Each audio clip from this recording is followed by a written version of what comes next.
મારું થઈ જાય એટલે બસ હું પહેલો પહોંચી જાઉં, બીજો આવે કે ના આવે.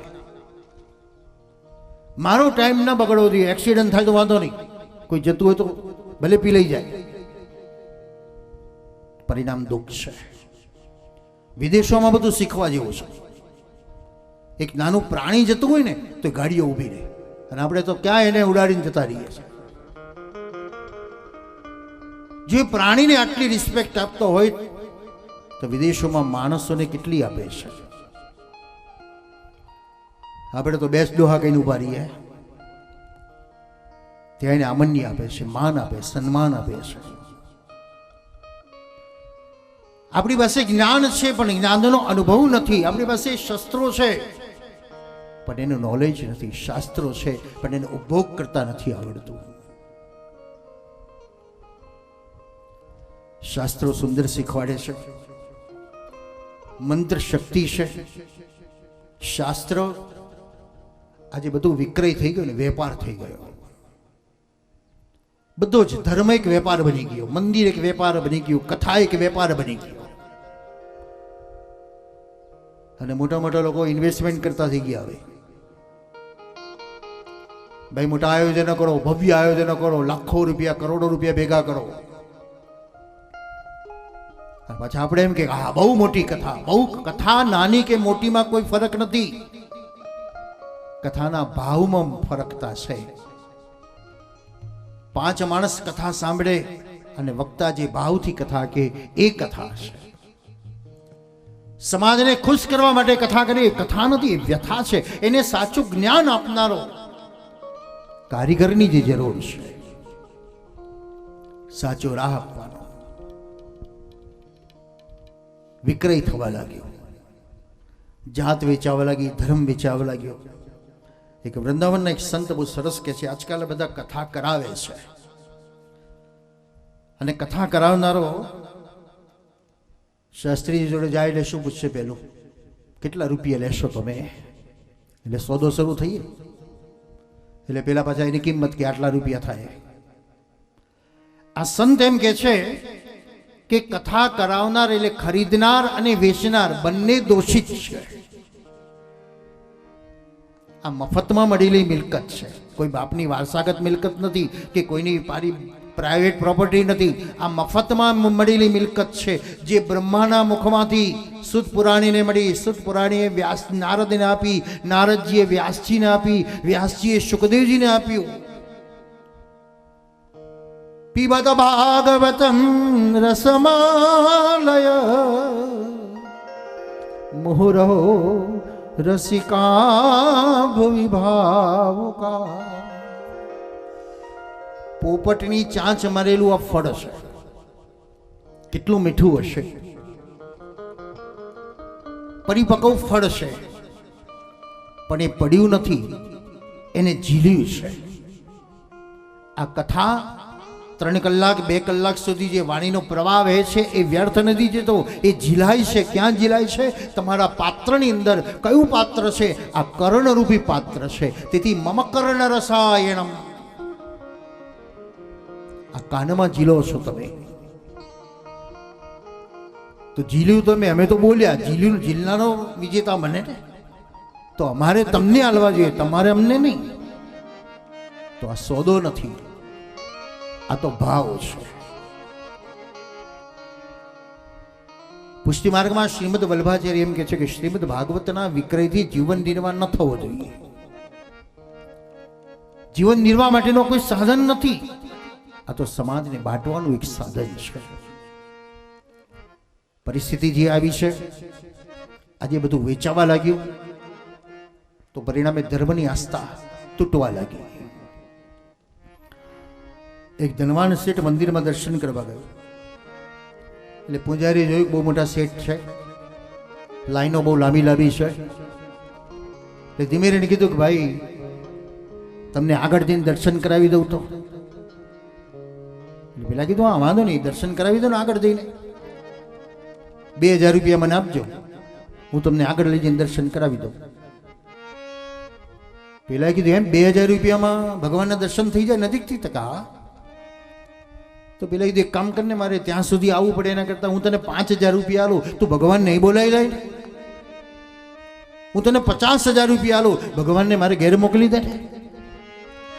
પેલો પંડિત કહેવા લાગ્યો ગાંડો છું ભાઈ. ત્યારે પેલાએ કીધું ભાઈ તું ગાંડો છું? દર્શનની અનુભૂતિ ક્યારે થાય? એ તો થોડો વિયોગ થાય, થોડું તપ થાય, થોડી વિહવળત આવે અને એ સમયે જે 2 મિનિટની ઝાંખી મળે એનો આનંદ છે. બાકી શોર્ટકટમાં જઈને દર્શન કરવાનો કોઈ આનંદ નથી. એ તો 5,000 કે 50,000 ખર્ચી નાખ્યા, વાપરી નાખ્યા, પડી ગયા. દર્શન કેવી રીતે થાય? ધરેલાને પૂછો કે ભોજનનો સ્વાદ કેવો છે તો બતાવશે ખરો? એ તો કોઈ ભૂખ્યાને પૂછો તો એનો સ્વાદ બતાવે કેવો સ્વાદ છે.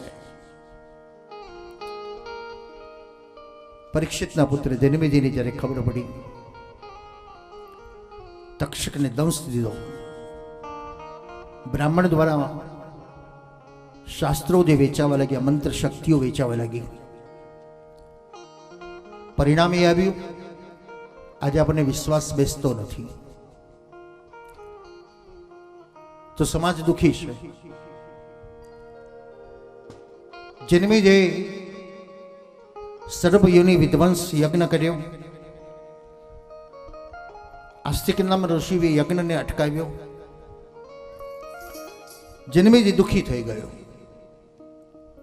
કે મેં આ જીવનમાં આવું પાપ કર્યું, આટલા બધા સર્પોને યજ્ઞમાં બાળી નાખ્યા. તો મારા પાપનું નિવારણ થઈ શકે એવો કોઈ ઉપાય બતાવો. રાજા યુધિષ્ઠિરે પણ મહાભારતની કથા કહે છે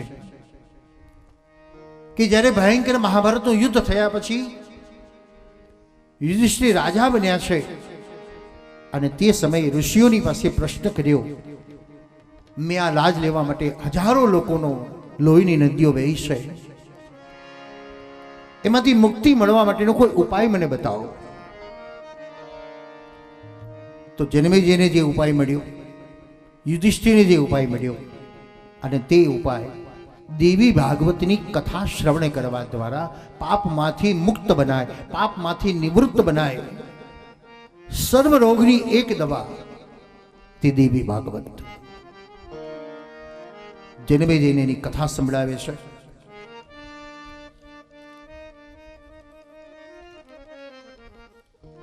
ભગવતી પરાંબાના મુખમાંથી સર્વપ્રથમ વડવૃક્ષ જોયું. એક વડનું પાન નીકળ્યું. એ પાન ઉપર કોને સૂતેલા જોયા? તો પ્રભુ શ્રી બાલકૃષ્ણને. વટસ્ય પત્રસ્ય પુટે શયાનમ બાલમ મુકુંદમ મનસા સ્મરામિ. વૃંદાવનના એક સંત બહુ સુંદરીની વ્યાખ્યા કરે છે કે ભગવાન કૃષ્ણને વિચાર થયો કે લોકો મારા ચરણની અપેક્ષા કેમ રાખે છે? તુલસી, લક્ષ્મી, વૈષ્ણવ ભક્તો બધા ચરણની અપેક્ષા રાખે, ચરણમાં શું છે? તો ભગવાને વિચાર કર્યો ચરણને મારે પણ ચૂમવા છે, ચરણમાં શું છે? પણ દુનિયાની સામે તો કરી ન શકાય.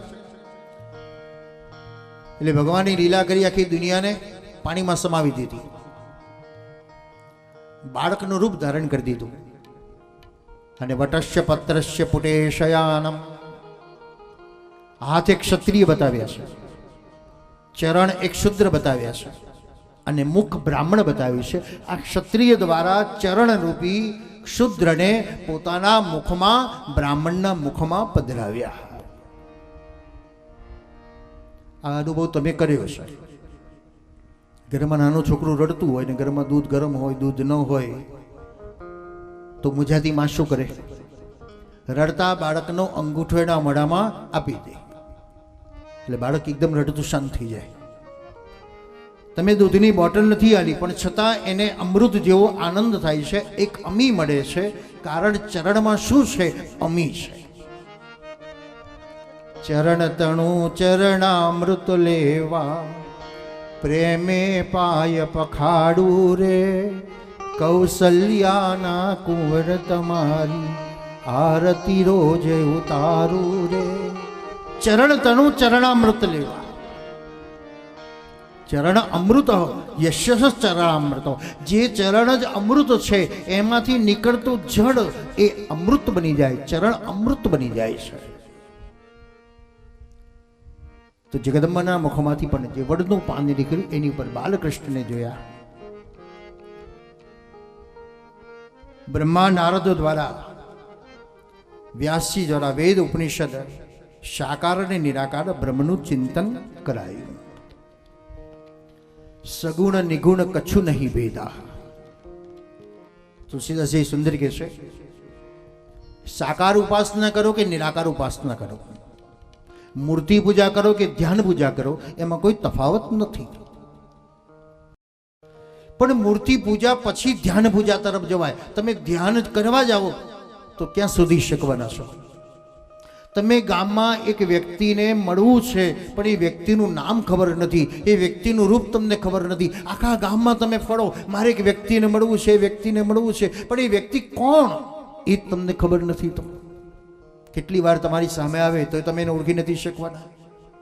કાં તો નામની જરૂર છે, કાં તો રૂપની જરૂર છે. અને નામ રૂપ ટાણી દેશો તો મળશે તુજને ઈશ અંતરમાંથી મળશે. તો સાકાર ઉપાસના નામ દ્વારા, સ્વરૂપ દ્વારા પરમાત્માની પ્રાપ્તિ થાય. એ સ્વરૂપમાંથી તમે નિરાકાર રૂપ તરફ ચાલ્યા જાઓ. ઓમ, ઓમમાં કોઈ સ્વરૂપ દેખાતું નથી. ઓમ ઇત્યેકાક્ષર બ્રહ્મ વ્યાહરમામનુસ્મરઃ. પણ એ ઓમમાં બધું જ સમાઈ ગયેલું છે. અકાર, મકાર, ઇકાર અને તુકાર.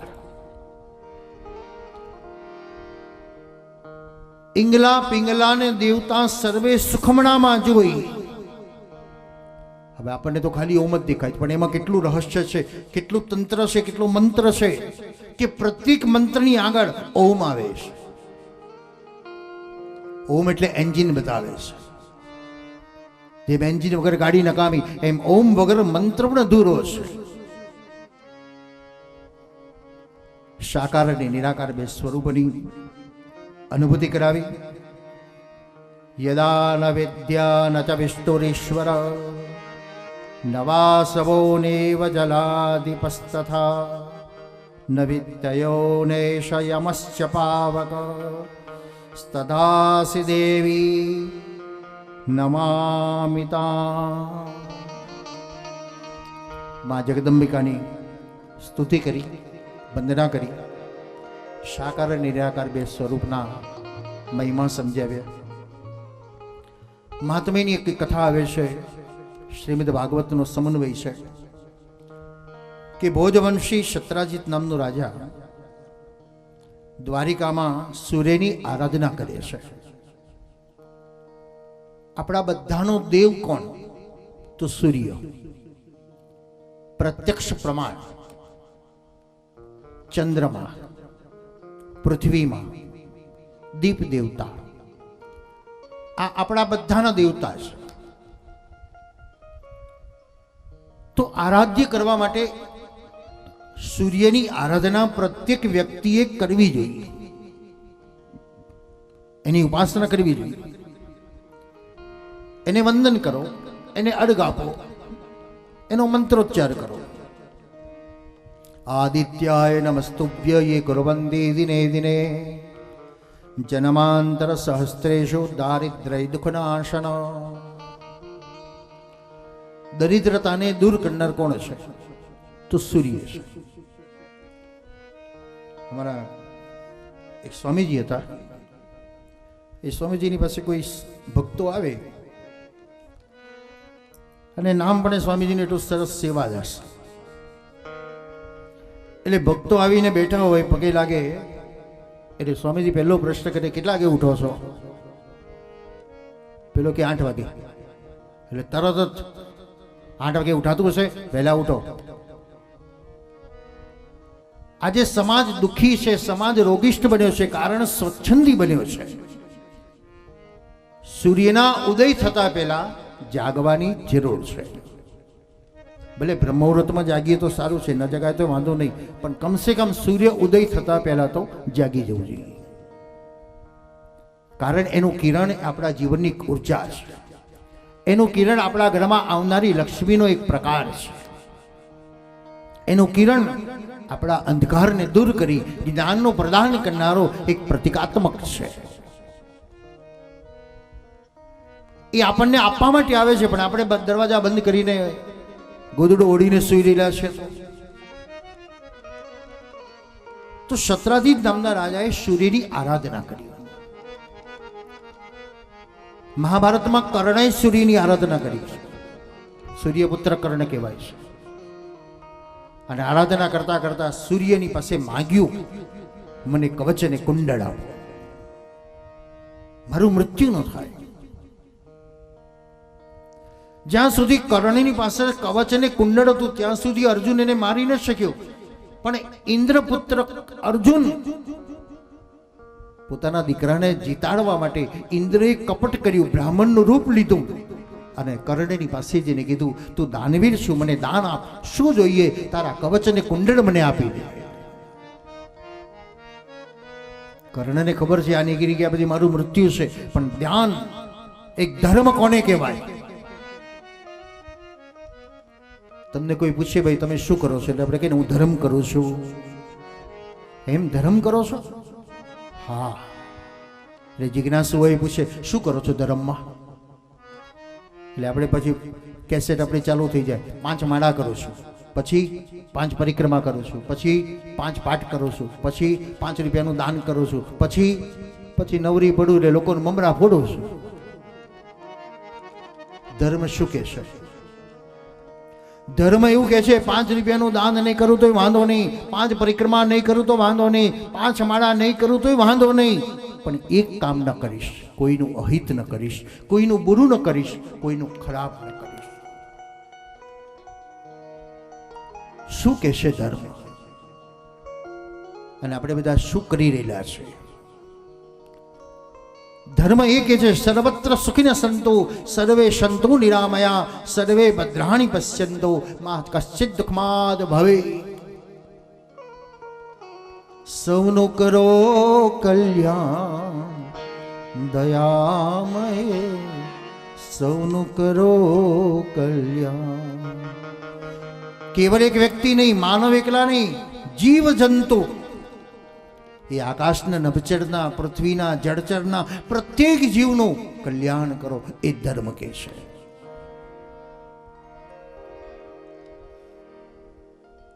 ધર્મ શું કે છે અને આપણે શું કરીએ છીએ? સૂર્યની આરાધના કરી,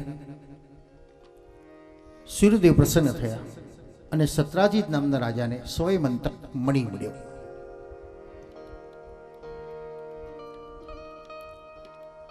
બ્રાહ્મણ દ્વારા એની પૂજા કરાવી, પ્રતિષ્ઠા કરાવી. આ સૂર્ય દ્વારા મળેલો મણી રોજ 8 ભાર સોનું આપતો હતો.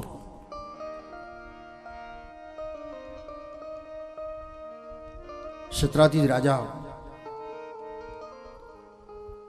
એક દિવસ સત્રાજીતનો ભાઈ પ્રસેન પોતાના ગળામાં મણી પહેરીને જંગલમાં ગયો. મણીનો પ્રકાશ જોઈને એક સિંહ આકર્ષિત થયો. સત્રાજીતને મારી નાખ્યો. એ જાંબવાન એ મણી પોતાના બાળકને આપી દીધો. અહીં સત્રાજીતને થોડી શંકા થઈ કે આ મણીની સુવાસ ચારે બાજુ પ્રસરી હતી. દ્વારિકાના રાજા કૃષ્ણની પાસે બધું જ હતું, પણ આ મણી નથી કે રોજ 8 ભાર સોનું આપતો હતો. કદાચ આ મણીને કૃષ્ણએ ચોરી લીધો હશે. આ આડ આવી. ભગવાન કૃષ્ણને સમાચાર મળ્યા કે સત્રાજીત રાજાએ મારી પર આવી રીતે શંકા મૂકી છે. દાઉ ભૈયાને કીધું હું મણીને શોધવા માટે જાઉં છું. આ લાંછનને મારે દૂર કરવું છે. મળી દુનિયામાં બદનામી, પછી નાસી જવાથી શું થાય છે?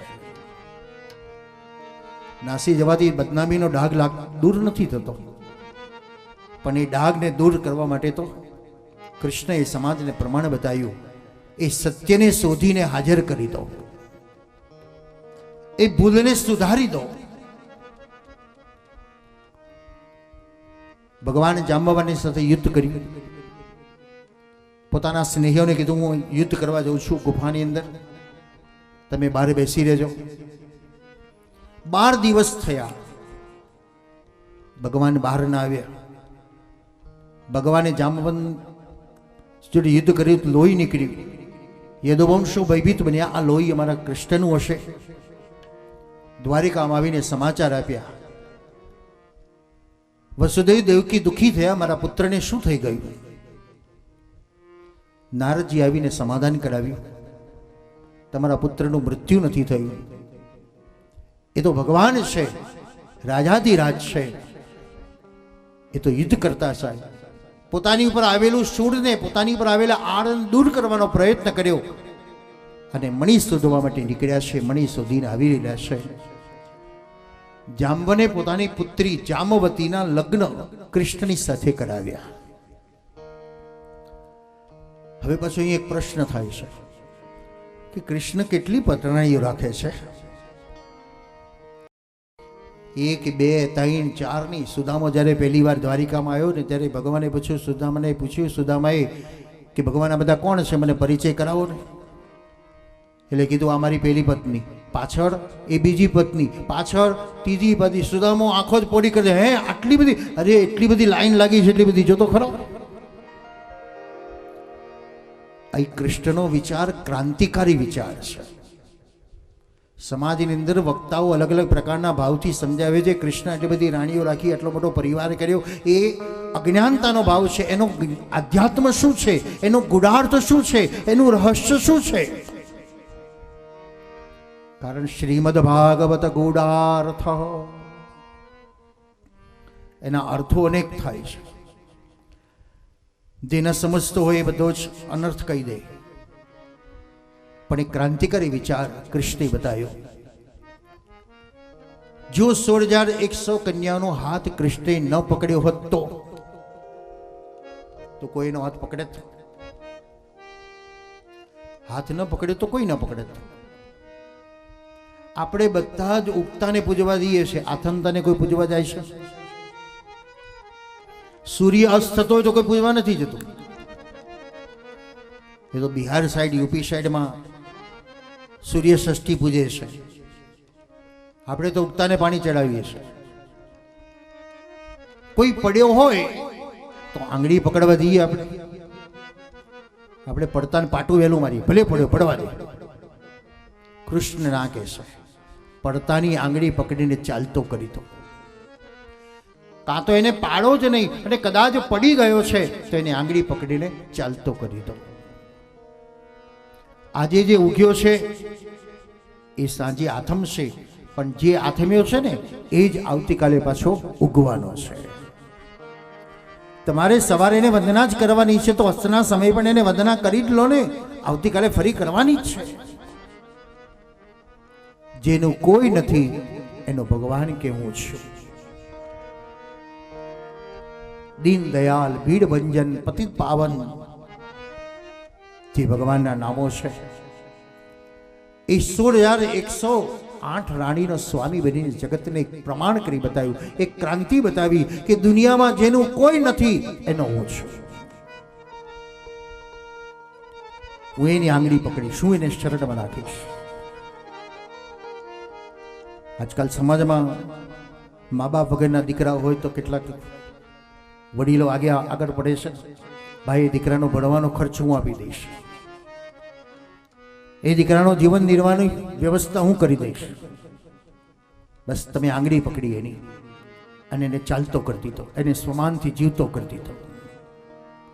એમ ભગવાને એ કન્યાઓને પણ સ્વમાનથી જીવતી કરી દીધી, નહીં કે ભોગ ભોગવવા માટે. 80 વર્ષના બાપા ખેતરમાં કેમ જાય છે? હવે કામ થતું નથી છતાંય ખેતરમાં કેમ જાય છે? પોતાના માટે ના, પણ મારા દીકરાને કંઈક મદદ થાય, બેઠો બેઠો ખપણી કરું, ઘાસ નીધું થોડું કામ એને ઓછું થાય, એમ ભગવાન શા માટે આ બધી લીલાઓ કરે છે? તો સમાજમાં એવા જીવોને સ્થાન આપવા માટે, એવા જીવોને ભાવ પ્રગટ કરાવવા માટે ભગવાન સત્રાજીતની સત્યભામા સાથે લગ્ન કર્યા.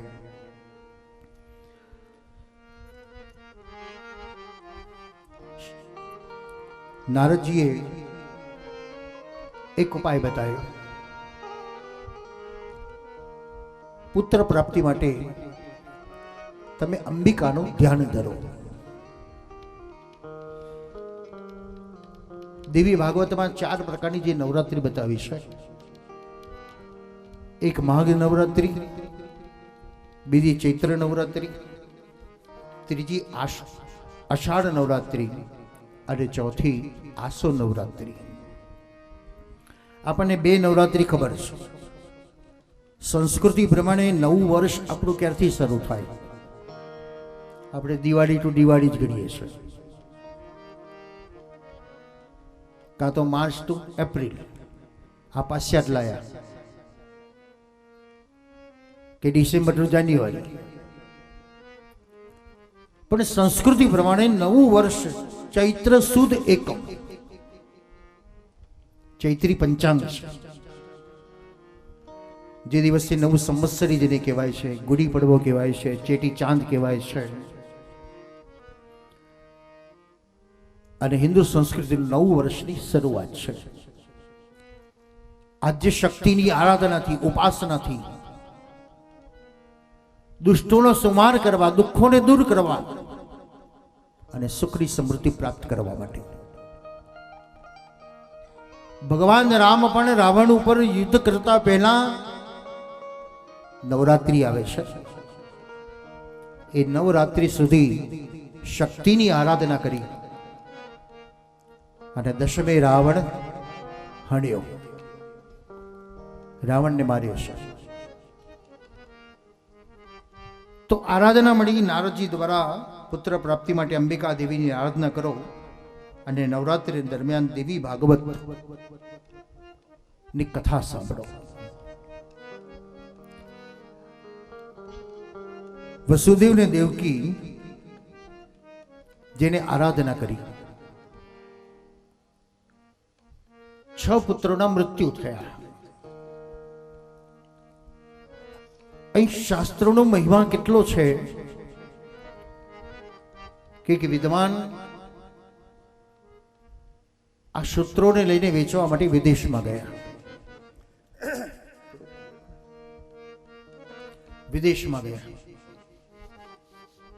પણ વિદેશમાં સૂત્રોને કોઈ સમજી ન શક્યું, એટલે નિરાશ થઈને આવી રહ્યો છે. એરપોર્ટ પર બેઠેલા એક ઇન્ડિયને પૂછ્યું, ભાઈ કયા ગામથી આવ્યા? અરે તમે તો મારા ઇન્ડિયાના છો. હા, ગુજરાતી બોલો છો ને? હા. કેમ આવ્યા ત્યાં? હું થોડા મારા સૂત્રોને વેચવા માટે આવ્યો હતો. તો વેચાયા કે નહીં અમારા વિદેશમાં આવીને? પેલા કીધું, એ તો કોઈ એની કિંમત નથી, કોઈને એનું જ્ઞાન જ નથી ને. પેલા વિદેશમાં રહેતા ઇન્ડિયનને થયું કે ભાઈ આ તો મારી કર્મભૂમિ લજવાય છે, મારી માતૃભૂમિ પણ લજવાય છે, કે એની કોઈ કિંમત કોઈ આંકી નહીં. તો મહારાજ કહો ને, એ સૂત્રની કિંમત શું રાખી છે? અને સૂત્ર શું છે પાછું એ? એટલે બ્રાહ્મણે એક સૂત્ર કહ્યું, ધીરજ રાખો. એટલે પેલા પૂછ્યું, બસ આ સેમ્પલ તમારું સૂત્ર છે? હા, ધીરજ રાખો. એની કિંમત કેટલી? એટલે કીધું 100 પાઉન્ડ. એટલે આપણા 10,000 રૂપિયા થયા. પેલા નથી કહ્યું આટલાના 10,000 રૂપિયા અપાતા હશે, પણ કંઈ નહીં, ચલો આપણો ઇન્ડિયન છે અને મારી કર્મભૂમિ પણ સચવાય અને જન્મભૂમિ પણ સચવાય છે. એ સમયે એને આ સૂત્ર ખરીદ્યું 10,000 રૂપિયામાં. પોતાની પત્નીને સરપ્રાઈઝ આપી છે. ઘણા વર્ષોથી વિદેશમાંથી આવે છે, પણ કહ્યું નથી કે હું આ દિવસે આવવાનો છું. અડધી રાત્રે પોતાના ઘરમાં ગયો, ધીમે રહીને બારણા ખોલ્યા. અંધકાર છે, એક દીવડો પ્રગટેલો છે અને પુરુષે જોયું કે પત્નીની સાથે પલંગમાં કોઈ સૂતું છે. એટલે પતિ તો રાતો પીળો થઈ ગયો. પોતાની જોડે રહેલી કટાર લઈને જાણે મારવા માટે દોટ ન મૂકતો હોય અને ગુસ્સામાં આવીને જેવો દોડવા જાય છે, ત્યાં પાણીનો જગ હતો એ પડી ગયો. એટલે અવાજ થયો, પેલો છુપાઈ ગયો. અવાજ થતાની સાથે પત્ની જાગી ગઈ, દીવો મોટો કર્યો અને જોયું તો પોતાના પતિને જોયો, જોડે સુતેલા દીકરાને જગાડ્યો. બેટા જાગ, તારા પપ્પા આયા. જો બેટા તારા પપ્પા આયા, તારા પપ્પા આયા. અને પિતાને એ શબ્દ યાદ આવ્યો. કયો શબ્દ યાદ આવ્યો? ધીરજ રાખો.